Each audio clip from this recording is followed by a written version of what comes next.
大家好，我是彩虹。这个像小月亮一样可爱的小饼，无油无糖，一口一个，香软好吃，一起来做吧。100克南瓜蒸熟后控净水分，倒入到碗中压成泥，再磕入2个鸡蛋，每个鸡蛋的净重在50克左右，搅匀，同时也会给南瓜泥降温。再加入3克酵母，300克普通中筋面粉，搅拌成絮状，下手揉成光滑的面团，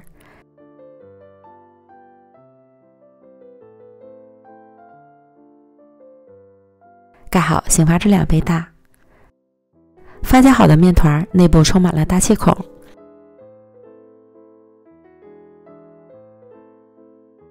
取出面团揉面排气，揉成光滑面团，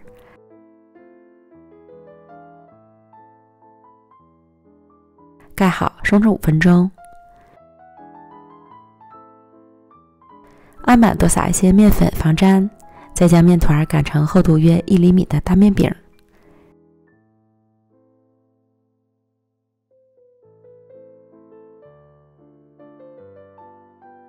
找个圆形模具或是小杯子，压出小月亮的形状，这样很省事儿，没有多余的面皮儿，也不用重新揉成团儿。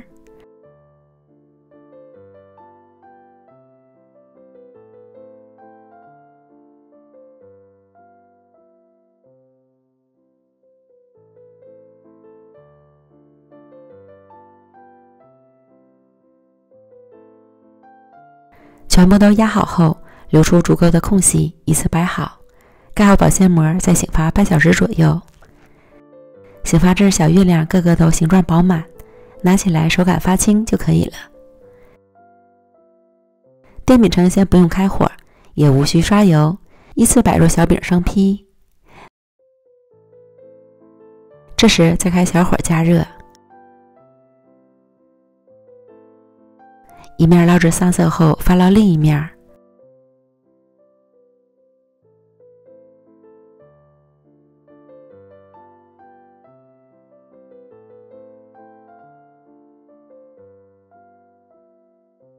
发面的小饼熟得很快，所以可以适当的观察一下上色情况。另一面捞至上色，捏一捏能快速回弹，就是熟透了。出锅，像小月亮一样可爱的小饼，颜色金黄，柔柔软软的，无油无糖，营养丰富，原汁原味，一口一个，香软好吃。关键做法也非常简单，朋友们赶快试试吧！美食天天更新，咱们明天见，拜拜。